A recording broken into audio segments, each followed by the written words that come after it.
The moment I became Ethan Miller, the illegitimate son of the Miller family, I was being held down in a VIP lounge by Ashley Green's goons. Get on your knees and apologize to Derek Stone. Her perfectly manicured finger poked my forehead.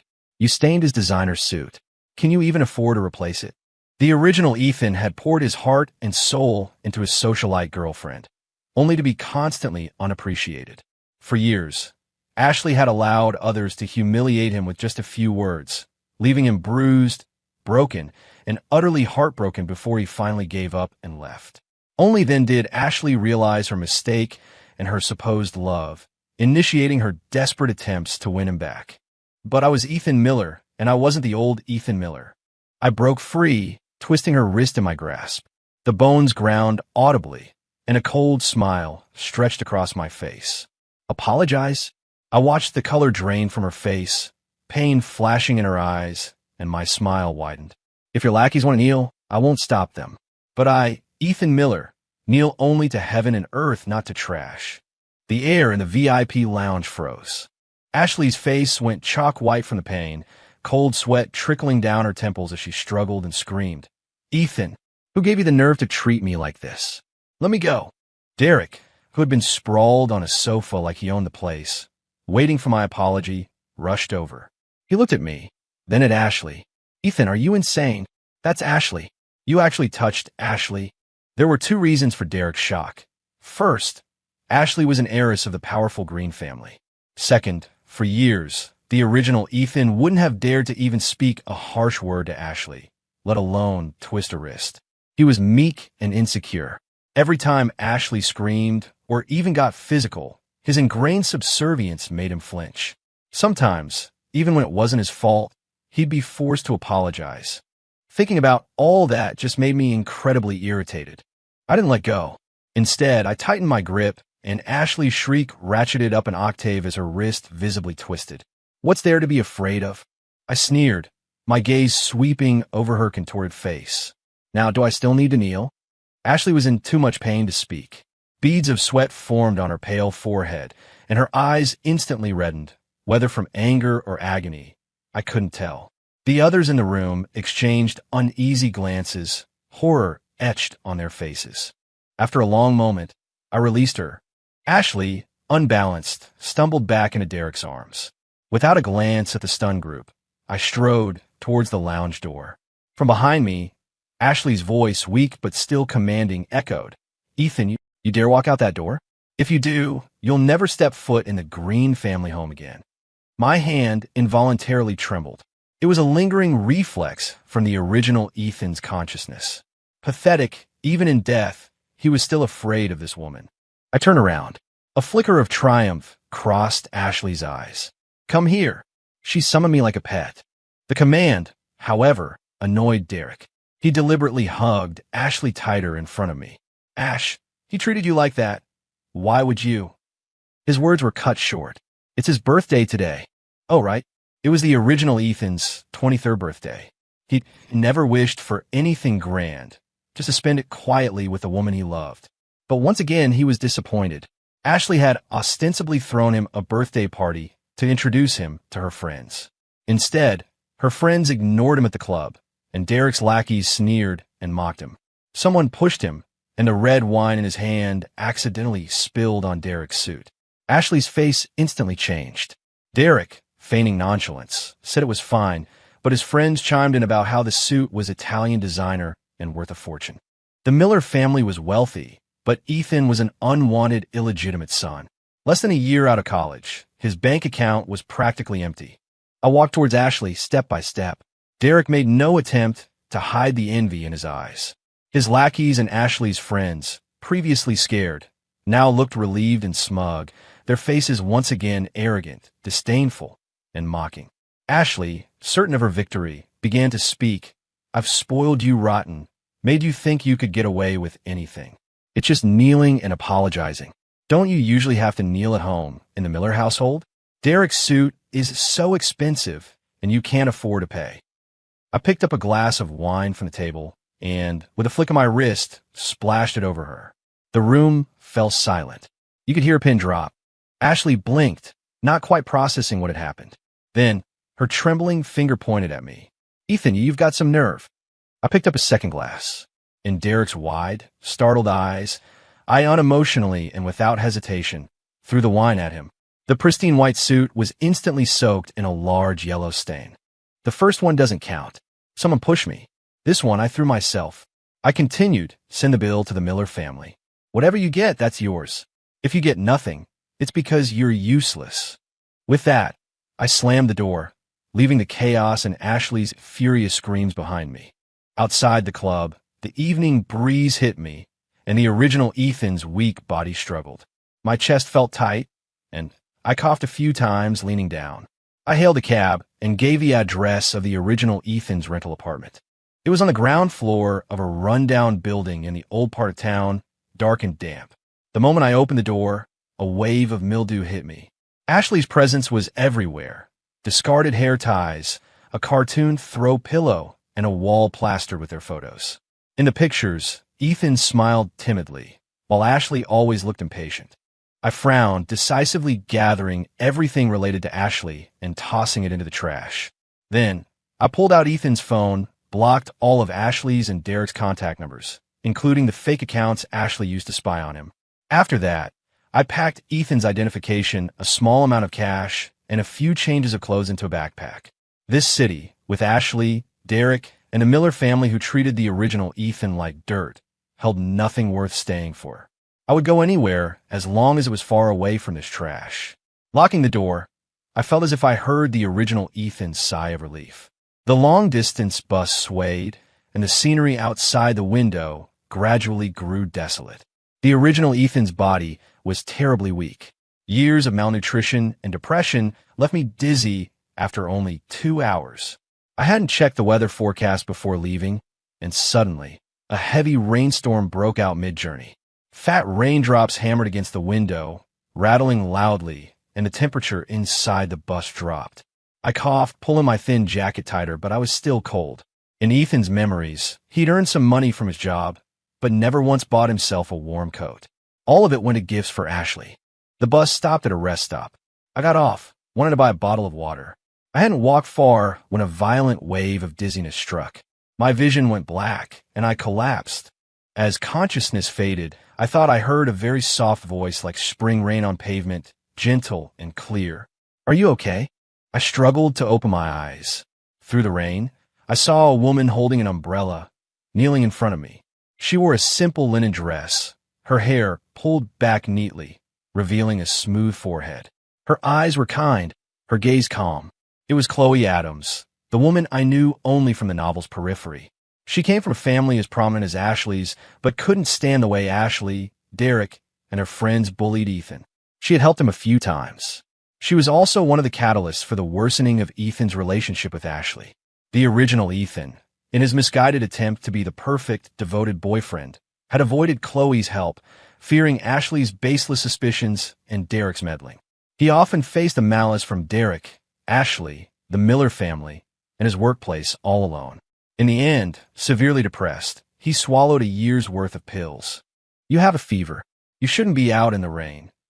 Chloe tentatively asked, "Should I take you to a hospital?" My throat was too dry to speak, so I shook my head helplessly. Not only was I broke, but I also hated hospitals. Chloe understood, not pressing the issue. After a moment, she said, "My studio is nearby. I should have some fever reducer there." This time, I didn't refuse. She helped me to my feet. Her grip wasn't strong, but it was steady.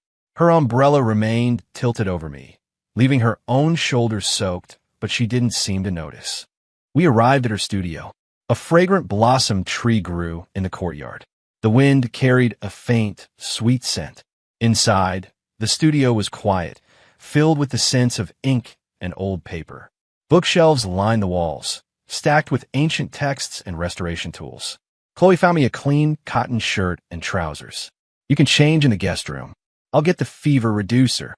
With that, she turned and walked into another room. I sat on the bed in the guest room, looking at the loose shirt. A faint, clean scent of soap filled my nostrils, just like Chloe's own scent. This was the first time in both my lives I had felt such pure kindness. Before transmigrating, I was a rat in the gutter, constantly wary of plots, betrayals, and violence. After taking the medicine, I lay on the bed, listening to the soft sound from outside, my tense nerves gradually relaxing. Before I knew it, I fell asleep. It was a deep sleep, free of nightmares, free of being hunted, filled only with boundless peace. When I woke, the rain had stopped and the sky was faintly bright. I got up and left the guest room, catching the scent of oatmeal.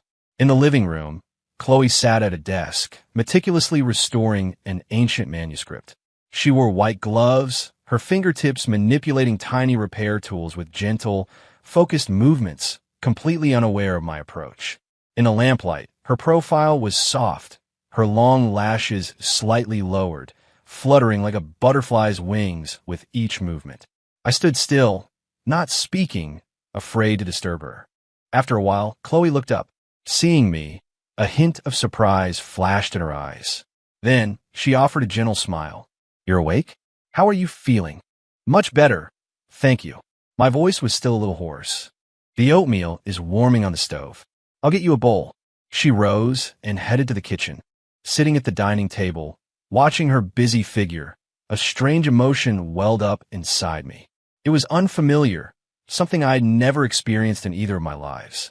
Chloe brought over a bowl of oatmeal and a small dish of pickles.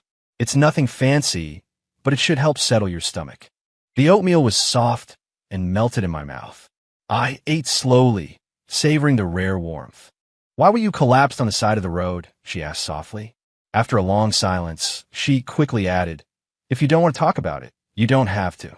I thought for a moment, omitting the part about transmigrating. I simply said, "I had a fight with my family and wanted to get away for a while. Didn't expect my body to give out." Chloe didn't press further. She just nodded. "If you don't have anywhere to go right now, you can stay here for a bit. The room is the one you slept in last night. If you feel uncomfortable, you can help me around the studio. We can call it rent. My assistant is on vacation these past few days, and I'm a bit overwhelmed on my own." I froze. In that moment, I forgot I was the Miller family's illegitimate son.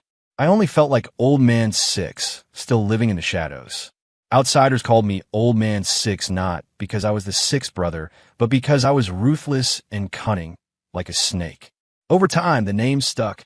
In the small, dangerous world of the Vegas underworld, everyone feared me. Who would take an Old Man 6? Who dared to take an Old Man 6? "Why are you helping me?" I couldn't help but ask. Chloe smiled, her eyes clear. "It's nothing. Anyone with a conscience wouldn't leave you out there in your condition." Ah, in her eyes, I was merely poor Ethan Miller, the Miller family's illegitimate son. For the next few days, I stayed at Chloe's studio. I swept the courtyard, organized ancient books, cooked, and did laundry, taking on every chore I could. Chloe initially protested politely, but seeing my persistence, she eventually stopped refusing. I genuinely enjoyed this life. Simple, peaceful, no sudden betrayals, no Ashley's arrogance or indifference. When Chloe was restoring manuscripts, I, as her unofficial assistant, sat by, waiting for her instructions. Snapping out of it, I realized I'd been staring at her for too long. I abruptly stood up, my movements awkward. "I'll make some tea." Chloe, looking puzzled, glanced up. "Didn't you just make a cup?" Steam still rose from the teacup on the table. 2 meters away, I felt as if the heat had scalded me, a blush spreading rapidly from my ears to my neck. It wasn't until the second week after Ethan left that Ashley truly grasped the seriousness of the situation. On the first day Ethan was gone, she went to the hospital with Derek. Fury consumed her. She swore that when Ethan returned, she would make him pay. Just an apology wouldn't be enough. He suspected her and Derek, didn't he? Then she'd make his baseless accusation a reality. She'd get cozy with Derek right in front of him. She imagined the scene. She and Derek, heads together on the sofa. Ethan would return from grocery shopping, his face instantly draining of color, the bags falling to the floor. She'd ignore him, order him to cook, and ask Derek what he wanted for dinner. She was certain that once Derek left, Ethan would clench his fists, eyes red, and demand answers. But he'd never raise his voice at her, only tremble and speak in a hoarse whisper. Thinking this way, Ashley felt much better, and her bandaged wrist didn't ache as much. Just then, Derek pushed open the hospital room door. "Ash, I had Mrs. Watson make you some chicken soup and your favorite mini croissants." Ashley's expression was complex. She knew Derek liked her, but she had Ethan. Okay, thank Mrs. Watson for me. She drank the soup, ate the croissants. The next day, Ashley was discharged. Returning home, she instinctively called out, Ethan, but received no reply. He was probably back in his tiny, crappy studio apartment. It was always like this. Whenever things weren't to his liking, he'd run back to that cramped, dingy place. This annoyed Ashley. Once or twice it was a game, but after that, it was just ungrateful. She had been too lenient with him. Fine. This time, she would definitely break him of that habit. Once her hand felt better, Ashley went out with friends. Derek asked to join. Before she could refuse, her friends cheered him on. Ashley shook her head. This is a one-time thing. She drank quite a bit that night. Waking up with a pounding head, Derek's voice made her jump. Morning, Ash. Ashley turned, staring at the man in the bed, and asked in disbelief, Derek? Derek propped his head on his hand and smiled. What's wrong? Don't recognize me after one night? Calming herself, Ashley said, I drank too much last night. Don't make a big deal out of it. We're still friends. Derek disagreed. You sleep with your friends? Ashley lost her patience. What do you want, then? I already have Ethan. Derek's eyes narrowed. Break up with him. Impossible. Ashley threw out the words, got dressed, and went home. She would keep this secret forever, never letting anyone else know. A strange feeling washed over her. Ashley pulled out her phone and started typing. Ethan, get your ass back here now. Delete. Ethan, it's been a week. You should be back by now. Delete again. She thought for 2 seconds. Ethan, I won't bring up what happened before. I'll pay for Derek's suit. Just don't be so clumsy in the future. You know how hard we've worked to get here. Your background is a problem, and my family intends to arrange a marriage with the Stone family, so I had to get closer to Derek. But there was never anything between us. Stop being so paranoid. Come back, and I'll take you to apologize to Derek, and we'll put this behind us. I'll make sure he doesn't show up in front of you as much. How's that? Are you satisfied? As she hit send, Ashley thought this time I'm the one bending. Ethan will be so touched, he'll cry and crawl back to my feet. After a long wait, she looked down for his reply. Instead, a glaring red exclamation mark stabbed her eyes. Ashley sprang from the sofa, her lungs burning with rage. Ethan blocked her? Ethan actually dared to block her. The huge mansion echoed with her roar. Then, Ashley drove to the old apartment complex marked for demolition. She used her key to open the door, only to find that all her belongings were gone, including the photos Ethan had cherished. A wave of panic, unlike anything she'd ever felt, engulfed Ashley. Ethan must have hidden them. She muttered to herself, gradually calming down. As more words escaped her lips, her face regained its usual arrogance. Yes, that must be it. He loves me so much, he'd never throw away our pictures. Her slumped shoulders straightened. Ashley's gaze turned cold as she pulled out her phone. Find Ethan Miller's whereabouts. I want a report in 2 hours. Chloe's friend sent her a box of fresh mandarins, large and thin-skinned. Chloe smiled faintly. It was the same last year, but I always get so busy I forget to eat them. After a month, they'd all gone bad. I picked a large one, peeling it as I casually said, with me here, you'll finish them this year. Good, Chloe said, a smile in her voice. Carefully removing all the white pith, I offered a segment of mandarin to her lips. Chloe's eyes widened in surprise. Yesterday, I was still practically avoiding her. What was this? She quickly took off her gloves, but then she heard me say, when Brenda's here, she does this, doesn't she? Brenda was Chloe's assistant, currently on vacation. A couple of days ago, I'd asked Chloe for Brenda's contact information, thinking I might ask about manuscript restoration. Chloe had given it to me. Now, it seemed I had asked for more than just work-related questions. Yes, but our eyes met. My innocent, puppy dog eyes stared at her unblinkingly. The words caught her throat. One time won't hurt, right? Chloe lowered her head and accepted the mandarin segment into her mouth. Just then, the closed courtyard gate was violently pushed open from the outside. Seeing their interaction, Ashley's eyes burned with fury. Ethan, Chloe frowned. Ashley, as usual, had no manners. The person sitting in the chair stood up, blocking her view. Ashley's arrival filled me with a surge of dark displeasure. Killing intent roiled in my chest, my expression turning frosty. Ashley, approaching, paused. Just a moment ago, the man's face had held a relaxed warmth she hadn't seen in ages. Now, facing her, there was only cold indifference and undisguised hatred. Before Ashley could step into the living room, I strode out. My hand, like a hawk's claw, snatched the clueless woman by the shoulder and dragged her towards the gate. The excruciating pain made Ashley furious, screaming, "Ethan, let go of me." I said, "Let go." He wouldn't release her. Ashley decided to go all out. "I knew you were acting so tough this time. Turns out you're hooking up with that Adams woman. A cold fish like her. Can she even satisfy you, Ack?" Slamming the courtyard gate shut, I flung the noisy woman onto the ground. Ashley stumbled, caught by the bodyguard she'd brought. Her shoulder ached, her wrist ached. She couldn't cover one pain without neglecting the other. Her teeth ground in hatred.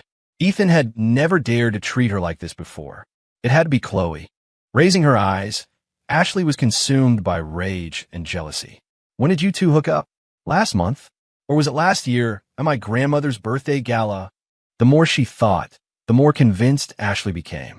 Last year, at her grandmother's 80th birthday, she caught them whispering together.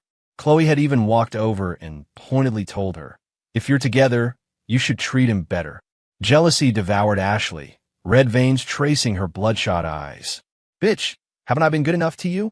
You, an illegitimate son, lived worse than a dog in the Miller household. If it weren't for me, you wouldn't be where you are today." In the beginning, when the original Ethan was first brought back to the Miller family, Ashley had indeed been kind to him. Back then, Catherine, his stepmother, disliked him, and his supposed father, Richard, was rarely around. Kevin, his half-brother, tormented him in various ways, and the servants, seeing which way the wind blew, stole his belongings and skimped on his food. Ethan truly lived worse than Kevin's dog. Ashley's appearance was like a ray of light for young Ethan. He naturally fell in love with Ashley, the one who pulled him from the mud. But after she pulled him out, Ashley resented him for being covered in dirt. My thoughts returned to the present, and I sneered. "Thanks to you, I got to see the most shameless woman in the world. Keeping one guy home, stringing another along outside. Ashley, you must have been having the time of your life, huh?" I moved closer, not missing the fleeting guilt in her eyes from being so close. It seemed Derek had succeeded. Derek, another childhood friend of Ashley's and the eldest son of his family, initially held no romantic interest in her. But when the original Ethan and Ashley got together, the cruel streak of a privileged rich boy emerged. He still didn't particularly like Ashley. He simply enjoyed the thrill of stealing the precious girlfriend of a struggling, illegitimate son. In the original novel, after sleeping with Ashley, Derek bragged to Ethan. His cherished lover being used as a topic of conversation caused the original Ethan to vomit blood. It was from that point his vitality rapidly declined. He lived out his remaining days like a zombie. My blunt words made Ashley's face flush. She raised her other, uninjured arm, her index finger trembling as it pointed at me. Who are you?" I took a step back, putting distance between myself and the repulsive woman. "I am Ethan Miller." Ashley shook her head. "No, you're not Ethan Miller. Ethan would never say such things to me." God, she's annoying. My eyebrows twisted into a knot. I stared at the woman's opening and closing mouth, my fingers tracing shapes. Should I scratch her face or sew her mouth shut? My hand instinctively slipped into my pocket, a habit of Old Man Six. Old Man Six pocket always held something you wouldn't expect. I felt a bamboo splinter. I found it in the trash Chloe had asked me to dispose of. Out of habit, I tucked it into my pocket. With the splinter in my hand, my tone softened like a harmless lamb. "Ash, what do you mean I'm not Ethan? I am Ethan. I've been waiting for you these past few days, waiting." Ashley, her emotions in turmoil, blinked. The handsome man slightly lowered his head, gently walking towards her, step by step, just like countless times in the past. No matter how hurtful her words, a drunken murmur of, "Ethan, I miss you," and he would rush to her side. The sharp end of the bamboo splinter suddenly aimed at the woman's beautiful face. Just then, the courtyard gate opened again. A familiar, gentle voice called out, "Ethan, are you still there?" After Ethan left, Chloe had completely lost the mood to continue her work. She stood up, Then, after a long moment, sat back down. They were a couple. What right did she have to interfere? Last year at Mrs. Green's birthday gala, she'd accidentally seen Derek's friends put something into a drink. Afterwards, that doctored drink ended up in Ethan's hand. She frowned. Derek was still the same, always resorting to petty, underhanded tricks. He and Kevin Miller were truly cut from the same cloth. She'd walked over, warned Ethan about the drink, and even asked if he wanted to tell Ashley, offering to be a witness. He'd smiled bitterly. She won't believe it. She said no more. In their social circle, love was almost a myth, which was why Ethan and Ashley's turbulent relationship had been a constant source of gossip. Ethan was nothing like his father, and even less like his stepmother. He must have resembled his mother, Sarah Jenkins, Richard's legendary first love. Chloe sighed. What a shame. If Sarah Jenkins hadn't died, Ethan would never have entered the Miller family's toxic environment. She waited and waited, but the courtyard gate didn't open again. Chloe grew restless. Had Ethan left? Besides a sense of loss, a vague, inexplicable melancholy settled over her. They had worked together for so long. He should at least say goodbye if he left, shouldn't he? I hadn't expected Chloe to come out. My hand went behind my back, the tip of the bamboo splinter still untended, digging into my skin. Ashley, furious at being interrupted, stepped forward, placing herself between us, and aggressively demanded, "Chloe Adams, what are you doing out here?" "Oh, I thought Ethan had left with you." Chloe glanced at me as she spoke. I tightened my grip on the bamboo splinter, forcing a smile that was worse than a grimace. "No, if I were leaving, I'd tell you." The barely suppressed flames of Ashley's anger flared again. They were flirting right in front of her. What had they been doing all the time she hadn't been able to find him? She didn't dare think. The mere thought made Ashley want to kill the hypocritical woman in front of her. "Chloe Adams, you're harboring my man and you have the nerve to show your face? Has your family grown tired of living in peace?" Chloe's eyes turned cold. "Miss Green, you have a lot of nerve. When did Westport become your family's territory?" Her eyes were mocking, devoid of her usual calm. If someone as foolish and utterly clueless as you could control Westport, then this city would be nothing more than a sandcastle built by a 3-year-old. Called stupid in such a roundabout way, Ashley was speechless with rage. Instinctively, she turned, seeking Ethan's help. But she saw her boyfriend gazing at the woman standing at the courtyard gate with an expression of utter devotion. A hand struck. The ingrained instinct in my bones made me seize the attacker's hand and twist it back. "Ah!" Ashley screamed. Ashley, with a broken bone, was rushed to the hospital by her bodyguards. I returned to the courtyard, slipping into the kitchen to clean the wound on my hand. A knock came at the kitchen door. "Ethan, are you okay?" The broken bone belonged to that idiotic Ashley. I was perfectly fine. I pressed a folded paper towel to the wound and opened the door, stepping out. "Yeah, I'm good." Chloe's peripheral vision flicked behind me. She probably noticed. This made me tense. After a long moment, she said, "You must be hungry. I'll make dinner tonight." 3 dishes and a soup. I ate with satisfaction. The little pain in my right palm had long vanished without a trace. I wanted to wash the dishes, but she stood up and said, "I'll do it." She had noticed. I hesitated, wondering whether to tell her that I wasn't really hurting. Because I had suffered wounds 100 times worse, a bamboo splinter barely registered. Old Man Six would have just gripped his iron bar tighter, swinging it harder at someone's head. Emerging from the kitchen, Chloe saw me on the sofa, peeling a mandarin with an intense focus, as if it were the most important task in the world. She approached. I quickly looked up, pushing the peeled mandarin towards her. "It's sweet." She took a segment, not eating it, but looking at me. "Ethan, do you remember meeting once last year?" My heart skipped a beat. My left hand clenched the mandarin peel. She was testing me. I suddenly didn't know what to do. If it were anyone else, I'd sneer, look up, curse first, and then react according to the situation. I remember, I heard myself say.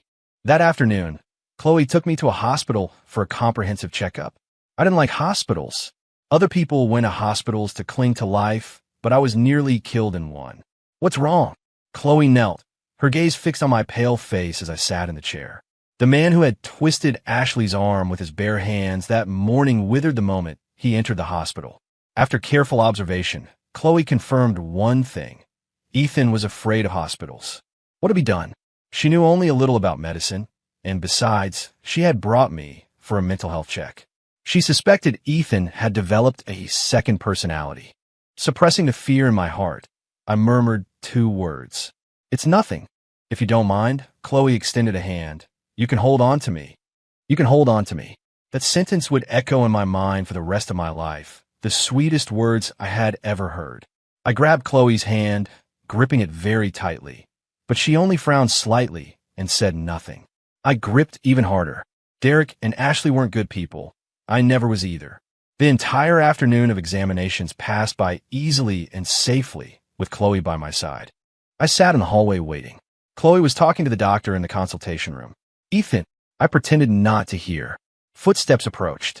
Derek bent down. Ethan, are you here to see Ash? Why aren't you going in? I looked up, replying concisely, no. I thought I had made myself clear. I detested Ashley, I detested Derek, I detested all of them. I wish they would disappear from my sight forever. But some people just insist on being idiots. Are you not feeling well? What's wrong? My family has invested in this hospital. I can introduce you to a chief doctor. I didn't like being looked down upon. So, I stood up, looking down at Derek, who was half a head shorter than me. No need. You couldn't just kill people in a hospital. I walked away and sat on another bench. Derek turned sideways, his narrow eyes squinting. Interesting. Was this a protective, secondary personality developed by the poor guy who'd been bullied too much? The consultation room door opened. Chloe and the psychiatrist emerged. Derek greeted first. Good to see you, Chloe. Chloe frowned, then visibly relaxed when she spotted me on a distant bench. She didn't speak, merely giving a polite, distant nod. Then, without a second's delay, she walked towards me. Let's go. Okay. Ignoring Derek's sticky gaze, Chloe and I turned and left the hospital. The Miller family found me on the 3rd day. The Miller family butler, acting high and mighty like a master, commanded me to return. Get lost, I said. He stiffened, then quickly recovered. Mr. Ethan, this is Mrs. Miller's order. I threw a yellow-green mandarin peel at his feet and coldly spoke again. Can't you understand plain English? The butler, fuming, left, threatening, Mr. Ethan, be careful, Mrs. Miller doesn't lock you up again. The Miller family had a detention room, specifically prepared for its masters. Richard occasionally went in to meditate. But Ethan, supposedly the eldest son, had been forcibly confined there countless times for various reasons. The longest stretch was 2 days and a night. The small, windowless, pitch-black, soundproof room was more torturous than any prison. It was after that time that Ethan emerged timid and cowering, afraid to contradict anyone in the family, not even the servants. I stood up and walked to the courtyard gate. The butler, who hadn't gone far, turned around, barely concealing his smugness. I told you, Mr. Ethan. Bang! I slammed the iron courtyard gate shut and locked it with a sharp click. Outside, the man's forehead pulsed with anger, repeating good 3 times. I still went back to the Miller household. If I didn't, they would keep coming for me. I didn't care for myself, but I didn't want Chloe to be bothered.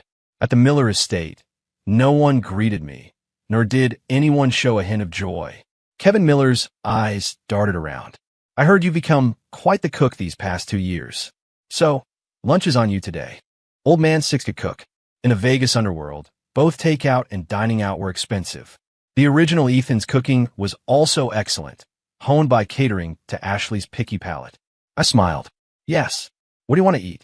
Without waiting for his reply, I added, I'm very good at roasting. Kevin, sitting on the sofa, propped his chin in his hand. You only know how to roast. His expression was disdainful, and his words held no respect for his older brother.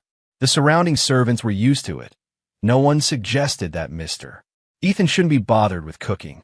Maintaining my smile, I said, I also know how to grill and deep fry. Kevin ordered a dozen dishes.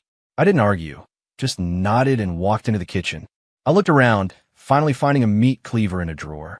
I walked out, cleaver in hand. The servants, accustomed to watching the drama unfold, froze for a moment, unsure what the humble Mr. Ethan was doing with an axe. Kevin, engrossed in his phone, only felt a brute force restrain him. He had no time to react before he was pressed against the coffee table. One hand pinned his head, the other, gripping the cleaver, swung hard his hand. Clang, crack. The sudden sounds startled everyone. Catherine Miller, coming down from the second floor, stared at the scene in disbelief. The cleaver had gone awry. It hadn't severed Kevin's hand, but had carved a deep crack in the expensive marble coffee table. My entire arm tingled from the recoil. Kevin peed his pants, then shrieked for his mother. Mom, Ethan's crazy. Help me, help me. The security guard from outside swarmed in. I held the cleaver to the throat of the coward beneath me. You could try. See if you're faster, or my cleaver is. The security guards and servants all backed away. Catherine was both shocked and enraged, her eyes rolling back. She swayed, caught by a quick-thinking servant. Pointing at me, she screamed, "You've gone mad. Absolutely mad. We feed you, we house you, and you dare to harm my son in our own home." I tilted my head and smiled. Thanks for the compliment. Unable to maintain her elegant facade any longer, Catherine clutched her forehead and stepped back. She hissed, "Call your father. Hurry." 20 minutes later, Richard Miller stormed home. The original Ethan had been bullied by Kevin and the servants, and his father never showed up. The original Ethan had been framed for stealing Catherine's jewelry and locked in the detention room by Catherine without question, and his father never showed up. Locked in that room for 2 days and a night, the original Ethan cried, pleaded, trembled in fear, screamed in despair, his fingernails tearing at the walls until his fingers bled. And his father still never showed up. But his spoiled youngest son wets himself, and he's back. "You degenerate. What are you doing?" That was the line I was waiting for. I lowered my head, moving the cleaver from Kevin's neck to his arm. "Your son wants me to cook for him. I'm a man who believes in fresh ingredients. He wants roasted, grilled, and deep-fried. No problem. This hand can be roasted, this arm grilled, and this plump leg deep-fried." Catherine's face instantly went ashen. The more timid servants vomited on the spot. Richard trembled with rage, pointing at me and yelling, "You rebellious child. He's your brother. My mother only had me. Where do I get a brother from? You have a nerve to mention your mother? Your mother was a renowned lady. If she saw you like this, she'd die of anger." My face darkened instantly. "Shut up." The cleaver chopped down on the marble coffee table again. "You're the one who has no right to mention her, Richard Miller." My cleaver pointed at him. "Do you dare to talk about what happened all those years ago?" Outsiders said Sarah Jenkins was a pretentious social climber, exposed by Mrs.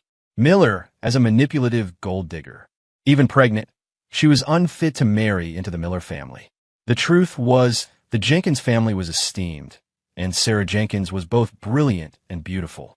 Richard fell in love at first sight and pursued her relentlessly. Sarah Jenkins was moved, and they had a loving relationship. But the seemingly amiable Mrs. Miller could not tolerate her son loving another woman more than his own mother. Richard and Sarah Jenkins were about to be married when Mrs. Miller, who had initially been polite to Sarah Jenkins, suddenly changed her tune, threatening to die if Richard didn't break up with her. Richard caved. Sarah Jenkins, already pregnant, left heartbroken. In the later parts of the novel, it was revealed that Mrs. Miller, on her deathbed, confessed that she had been overcome by jealousy, harming such a wonderful woman. The Miller family, from top to bottom, was trash. Big trash spawned little trash, and little trash spawned even smaller trash. The cleaver pressed against Kevin's face. I slowly said, "I came back for one thing, and one thing only. Give me that, and from then on, I, Ethan Jenkins, will be done with you and with the Miller family forever." "You won't give it?"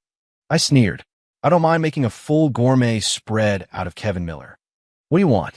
Richard asked, pressing his temples wearily. "The birth certificate." Richard looked up, puzzled. "What do you need the birth certificate for?"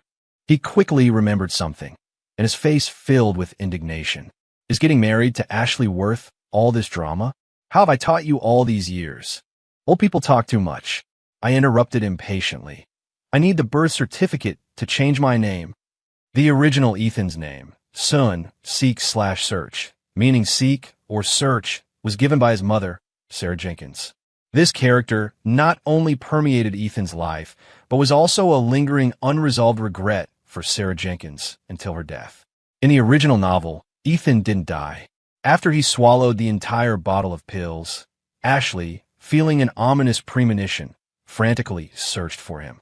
Ethan was saved. Ashley cried hysterically. Derek, Catherine, and Kevin expressed remorse. And his father, Richard, with red-rimmed eyes, declared that no one would ever bully him again. It was as if, overnight, everyone suddenly loved him. But had Ethan truly found what he was seeking? I wanted to change my name. I didn't want to be called Ethan Miller. After 2 days of thought, I decided to only change my surname, keeping my first name. Ethan Miller hadn't found anything, but Ethan Jenkins might. Richard's face contorted with fury, even more so than when he first entered the mansion and saw his beloved younger son pinned to the coffee table. Nonsense. I had anticipated this, but I wasn't here to negotiate. I was here to inform. My patience was exhausted. My cleaver chopped down a third time. Kevin's screams pierced the sky. Leaving the Miller mansion, I saw Brenda and a young man. I narrowed my eyes. Brenda introduced him. Leo Adams, Chloe's brother. Her actual brother. I reined in my hostility, forced a smile, and extended my hand. Nice to meet you. I'm Ethan Jenkins. Leo raised an eyebrow, shaking my blood-splattered hand. Sitting in Leo's car, Brenda chattered nonstop. She first said that the commotion from the Miller house could be heard from a distance. She bet that within 2 days, the Miller family would be trending news on Westport social media. Then she tapped her head, suddenly saying, "Oh, my memory." She turned from the passenger seat. Ethan Jenkins, Chloe sent us. After you left, she was so worried. Couldn't focus on work, wouldn't eat, just sat there staring into space. Although I had guessed as much, I still asked, really? Leo, driving, scoffed. She told me you were sick, and I didn't believe it. Thought you were faking to trick that softie. Now, it looks like you're not just sick, but seriously ill. Ow, why'd you kick me? He yelped, kicked again, and glared fiercely. If you can't say anything nice, don't say anything at all. No one thinks you're a mute. I had only been away from the small courtyard for half a day, but it felt like a century. The faces of those people flashed quickly before my eyes. In the end, only one remained, Chloe's. I'm back, I said softly. When I was Ethan Miller, Richard ignored me. Now that I was Ethan Jenkins, he was chasing after me. One old jerk. After Richard came to the studio for the third time and was met with a closed door for the third time, he lost his temper. He yelled outside, "Ethan, I'm your father. We can disown each other," I said calmly. Outside, Richard grew even angrier. What kind of talk is that? Even if Kevin bullied you before, he was young and naive. Can't you, as his older brother, be a little more understanding? No. All right, we'll talk about Kevin's matter later. For now, come home with me. Get lost. Ethan, all those servants who disrespected you, I've dealt with them all. What more do you want? I want you, old man, to disappear from my sight forever. If I wasn't in front of Chloe, I would have sewn the old man's mouth shut long ago. He was making too much noise. No matter what he said, I just wouldn't open the door. After 2 hours, Richard left in a huff. The world grew quiet. I turned around. 2 people, holding watermelons, stared at me with all 4 eyes. Where did you get the watermelon? Brenda. Leo had someone buy it. I frowned. Richard had blocked the gate. No one could have entered. Leo spat out a watermelon seed and grinned. He climbed up to the second-floor window. Leo continued, "This sickness of yours is great, really fantastic. You used to be so pathetic. Because you were such a wimp, we never hung out with you. If you had even a third of this guts back then, Kevin wouldn't have walked all over you for 15 years, and you wouldn't have had 0 friends in our circle." He was kicked by Brenda beside him. "Can't you eat without running your mouth?" Leo insisted on staying at the studio. All day, he tried to convince me to go out and have fun. Clubs, racing, horseback riding. He said he could take me to all of them, claiming it was much more interesting than dealing with Chloe's old, dead stuff. Old Man Six had done all those things. After making a name for myself, I had everything, and then some. It was boring. I was sick of it. "You're really not coming?" Leo asked again. I directly refused. "No." He then asked Brenda, "Brenda, are you coming?" Brenda shook her head. "Me neither. Last time you took me street racing, I nearly had a heart attack." "Fine." Leo left alone, disappointed. Not long after, Brenda said she was going grocery shopping and left too. Only Chloe and I remained in the studio. Sitting beside her, I gazed at her almost greedily. Leo had noticed my feelings for her and had even spilled details about Chloe's past blind dates. He said those men described Chloe as pretty, but boring like a stagnant pool.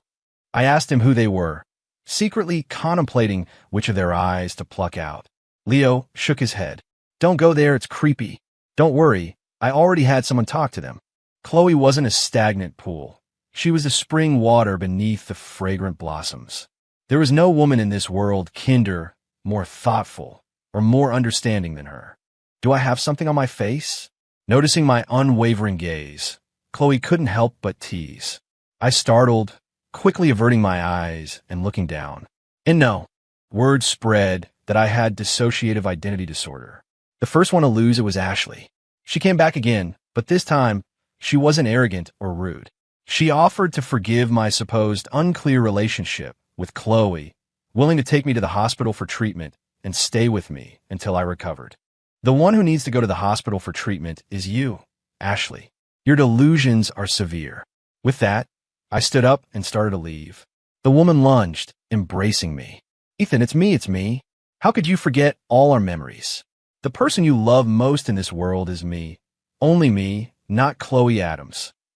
Others in the coffee shop glanced over. Someone pulled out a phone. Agitation and murderous intent surged. My arm went behind me, and I unhesitatingly yanked the woman's hair. Ashley shrieked. I tore her off me, threw her to the floor, and raised my foot to step on her. A voice cut through the air. Ethan Jenkins. I quickly pulled back my foot, standing there utterly lost. Had she seen? Would she hate me? Women liked powerful men, but they didn't want an uncontrollable killing machine. That's what a woman about to be shot by Old Man Six had said before she died. She said people like me didn't understand love and didn't deserve it. Stop taking pictures, stop it. Brenda rushed in, trying to stop the people with phones. Chloe led me out of the coffee shop. Her hand was soft and dry, unlike mine, cold and clammy. She held my hand all the way back to the small courtyard, 5 kilometers away. Time passed so quickly. In the blink of an eye, with my heart still pounding in my ears, we arrived. Chloe released my hand. She turned, startled. Many years later, she would still remember this scene. Unlike Leo, who ran all over the place, she preferred quiet activities. Consequently, she wasn't very athletic. Walking 5 kilometers had left her dizzy with exhaustion. I'll get you a glass of water, she thought. But the words died in her throat, her mind suddenly blank. Beneath the fragrant blossom tree, I, like a child, hung my head, tears streaming down my face. My round eyes held an intense sorrow she had never witnessed. It was Chloe's first time seeing someone cry like this. Tears poured silently, threatening to drown me, yet I made no sound. Blossoms drifted down from the tree, landing on my head. She reached out, saying, "Don't move, I'll get them off." Her hand gently removed a tiny blossom. Her other arm, equally firm, enveloped me. "It's okay now. You're home." After Kevin Miller's hand healed, I stepped through the Miller Mansion's doors for the second time. The servants, fearful and respectful, brought tea. Catherine still disliked me, but even with her face flushed purple, she dared not say a word. Richard served me food. "Eat more. You're looking good. You've gained weight." The original Ethan lived in the sprawling Miller estate from age 8 to 22, suffering from severe malnutrition, standing at 6'1", but weighing less than 120 pounds. In Chloe's small studio, vegetables, meat, and fruit were always plentiful. In just over 2 months, I had gained 30 pounds. After eating, I went up to the 3rd floor room. The original Ethan had initially lived on the 2nd floor when he was first brought home, but within a few years, Catherine found an excuse to move him to the 3rd floor storage room. His former room on the 2nd floor had been converted into Kevin's computer room, even though the Miller house had plenty of other rooms. Coming down from the 3rd floor, Richard stood at the bottom of the stairs, his gaze complex. After a long moment, he said with a hint of bitterness, "Catherine went too far." He reached out to take my backpack, but I dodged him. "Don't touch me. You're dirty." Richard's arm hung awkwardly in the air. As I descended, a man in a sharp suit respectfully said, "Mr. Jenkins, this is the share transfer agreement for Miller Industries." I quickly scanned it. 4%, worth over $3 billion. This would have been impossible before. What do I have to do for it? Change my name back? Or kneel and call you dad and serve your wife and son? Richard's jowls quivered. After a long silence, he rubbed his temples, frustrated. There's no lasting animosity between father and son. Do you really need to be so aggressive? The Ethan Miller who wasn't aggressive is dead.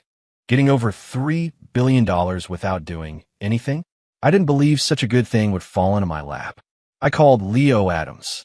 Despite his playful nature, he was supposedly a senior executive at the Adams Family Company, not just a figurehead. He told me to take pictures and send them to him. The lawyer tried to object, but I shot him a glance, and Richard waved his hand. Let him take pictures. I took the photos and sent them to Leo. 5 minutes later, he called. No problem. Good for you. My dad never gave me that much.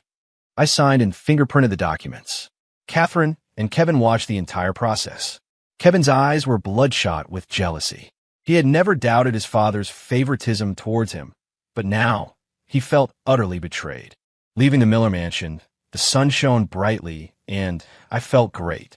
I found a day to burn all of Ethan Miller's belongings under the fragrant blossom tree in the small courtyard.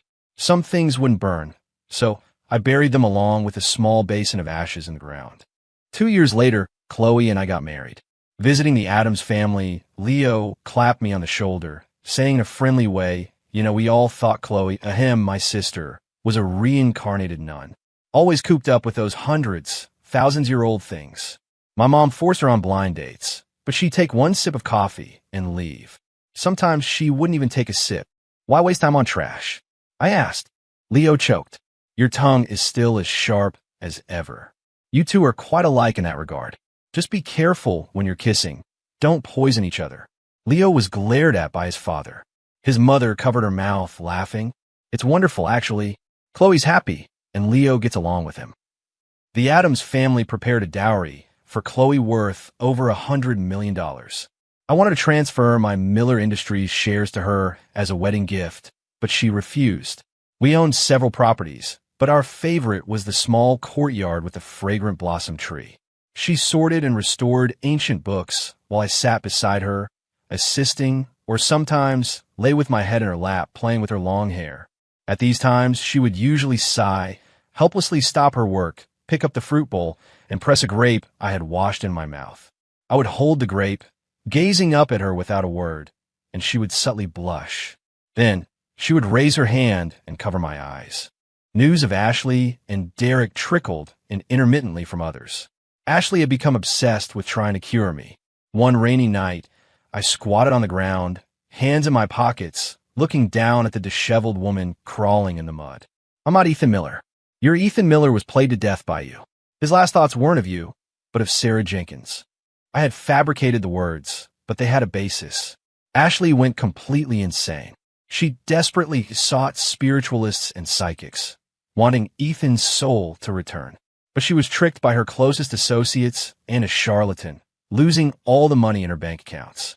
The Green family, utterly disappointed, forced her into an arranged marriage with a wealthy philanderer who was on his second divorce. He was not Derek. Derek, for some reason, became obsessed with men, specifically men who bore some resemblance to me. Rumors slowly spread in their circle that his true motive for approaching Ashley was to get to me. It sickened me. So, I sent him a man. In the middle of the night, Derek was rushed to the emergency room with severe bleeding, and his reputation was completely ruined.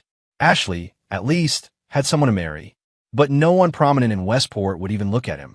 The Stone family sent him abroad. Before boarding his flight, he used someone else's phone to call me. Ethan, I hate you. I curled my lips. Thanks, Mr. Stone, but I'm Ethan Jenkins. And then there was Kevin Miller. He still held a grudge after I chopped off his finger in public. Unable to beat me himself, he hired thugs to get me. I dealt with the thugs first, then took one of their knives and found Kevin. The coward wed himself again. It was a civilized society. I couldn't actually kill him. So I used a method Leo taught me. I recorded it. I sent the video to Richard Miller, telling him to control his son.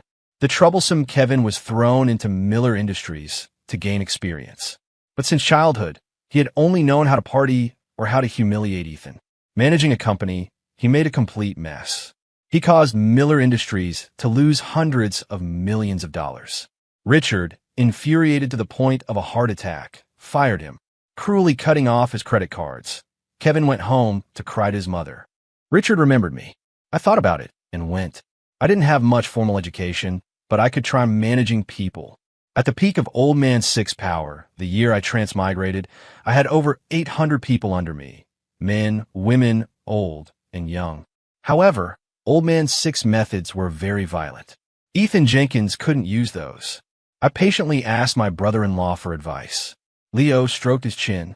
You could ask Chloe. She knows this stuff too. She just doesn't want to be in the company. You're her husband. She has to teach you even if she doesn't want to. After 2 days of agonizing, I still couldn't bring myself to ask my wife. She was incredibly intelligent, with dual bachelor's degrees and a master's. But I knew she preferred restoring ancient books to managing a company. Reluctantly, I approached my brother-in-law again. Leo, ruffle his hair. Seriously, are you just going to squeeze me dry? You teach me management. I'll teach you how to chase women. Leo scoffed. Please, I'm rich and handsome. Women flock to me, okay. Chase Brenda, I said deadpan. Leo stuttered. After a long moment, I'm not interested in Brenda. She's a total brawler. Who'd like a woman like that? Teaching you is because we're buddies. So where should we start? After a week of nonstop work, I collapsed on the sofa at home. A cup of warm, sweet-smelling water was offered to me. I started to sit up to take it. Don't move. I'll help. Chloe's other hand settled on my nape. I immediately tilted my head like a puppy, nuzzling her palm before opening my mouth to drink. The water was sweet, with honey added. After drinking, I felt invigorated. I stared at the woman in front of me, surveying her repeatedly. I took her hand and gently swayed it. Wifey. She curved her lips. Not tired. I nodded, then shook my head, smiling foolishly. Not tired when I see you. At the company, whenever those jerks made me so angry I wanted to kick them, a gentle, serene face would flash in my mind, and my anger would dissipate, my foot retracting. To prove myself, I bent down, scooped her up, and even gave a little bounce. Chloe was slightly startled. Did you drink? She asked, quickly wrapping her arms around my neck. I laughed in reply. No, I don't drink that stuff. It doesn't taste good. Your honey pomelo tea is much better. Old Man 6 had to drink to survive. But now, Ethan Jenkins didn't have to. Chloe was carried upstairs by me to our bedroom. When we first met, she was slender, barely 5'7" and under 100 pounds, often forgetting to eat because she was so busy. Before I joined Miller Industries, I would stand at her desk with a plate of cooked food. She would sigh, reluctantly stopping her work. I gained weight, and so did she. I gained 30 pounds. She gained 15. The day we visited the Addams family, she came downstairs in a Chong Sam, her graceful figure making me swallow hard. Wifey, you smell so good. Chloe hugged me. You've said that many times. But you do smell good. It's strange. We use the same skincare products, so why don't I smell good? I mumbled, burying my head deeper in her neck, inhaling her sweet fragrance. My large hand curved around her slender waist. I tilted my head and kissed her soft lips. Wifey, I love you so much, love you to death. Scented blossoms fill the grand old rooms, moonlight streams, a silken quilt in bloom. Passion ignites, her precious form I hold. My heart throbs, with tender words, a love untold.